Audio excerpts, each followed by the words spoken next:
L'épisode du jour, c'est régler ses pressions. Alors déjà, ça sert à rien d'avoir un top vélo, du top matériel, si vous le réglez mal. Donc une fois que vous aurez réglé vos suspensions, il va falloir également régler la pression dans vos pneus. Et là, les éléments qui rentrent en jeu sont bien sûr votre poids, votre pilotage, le type de pneu, le type de terrain. Donc du coup, il va falloir mettre tout ça dans la moulinette pour arriver à un savant mélange et pour pouvoir profiter pleinement de votre matériel. Déjà, ce qu'il faut bien comprendre, c'est qu'en e-bike, on a besoin de motricité en montée pour pouvoir grimper là où les autres posent pied à terre. Ensuite, en descente, on a besoin d'un maximum de grip au freinage pour ne pas se laisser emporter par le poids de la machine.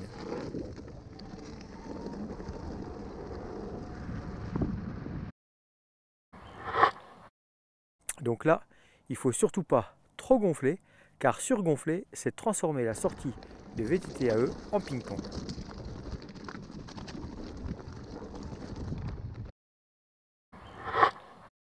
L'autre risque, c'est de ne pas assez gonfler. Donc là, gare aux crevaisons, mais également gare à l'autonomie, car rouler sous-gonflé a automatiquement une incidence sur votre consommation. Donc avoir la bonne pression est primordial pour pouvoir prendre un maximum de plaisir. Un des autres éléments qu'il va falloir prendre en compte, c'est qu'est-ce que vous avez dans votre pneu. Est-ce qu'il s'agit d'une chambre à air? Avez-vous fait un montage tubeless ou utilisez-vous un autre système anti-crevaison tel que mousse, bib ou autre? Donc là, automatiquement, si à point d'air il doit y avoir, il va falloir s'en tenir aux données constructeurs et ne pas sous-gonfler ainsi que ne pas surgonfler pour ne pas endommager le système. Bon, pour le coup, on va se concentrer sur la chambre à air et le tubeless. Le réglage, on va dire, est quasiment le même. La différence, c'est que techniquement, avec un pneu tubeless, en cas de perforation, on a de fortes chances que le liquide de protection type latex vienne boucher le trou, alors qu'avec une chambre à air, c'est la crevaison assurée. Mais en termes de feeling, de pression, on est quasiment sur les mêmes choses. Et là, c'est au toucher sous la main, ou encore mieux avec le poids du pilote en venant s'asseoir sur le pneu, qu'on se rend bien compte si on est dans le juste ou pas.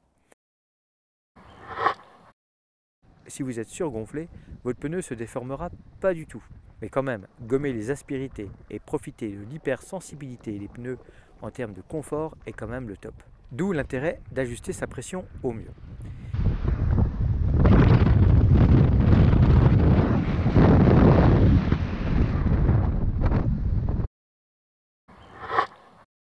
Donc si vous êtes trop gonflé, première des choses à faire, c'est dégonfler avec votre poids sur le pneu.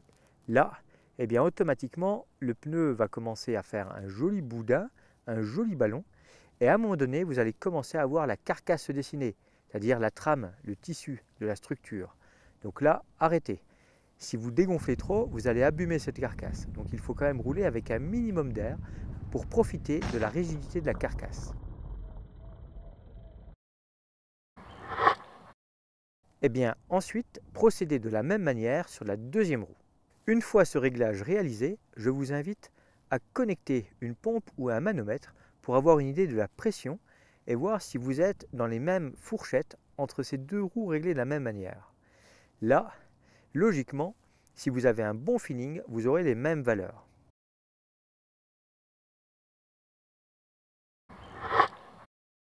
Ce que je vous propose, moi, c'est de mettre 100 g de plus sur la roue arrière, parce que sur un e-bike, l'arrière du vélo est quand même plus lourd et on déleste beaucoup plus facilement l'avant.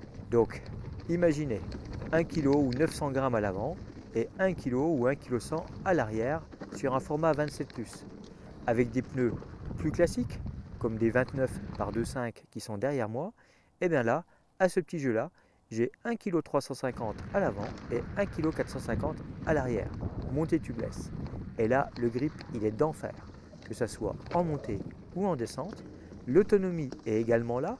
Le confort face aux aspérités, quand ça commence à arriver dans la caillasse ou les racines transversales, eh bien rien à dire. Le pneu répond. Il est précis également dans les dévers latéralement. Et ça, c'est également important.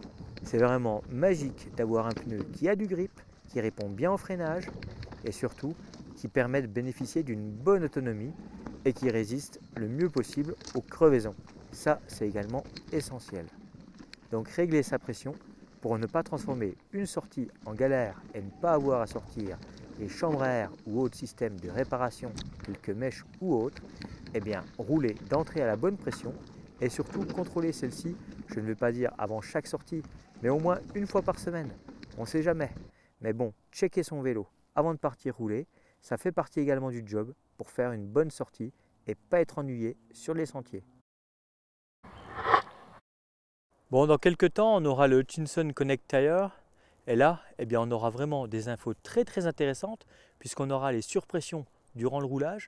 On aura également l'information en cas de perte d'air et on risque d'apprendre beaucoup avec des valeurs enregistrées de l'acquisition de données par rapport justement à ce feeling, à cette expérience. Et ça va pouvoir vraiment être très intéressant parce qu'on va pouvoir comparer des données chiffrées avec des impressions, des ressentis.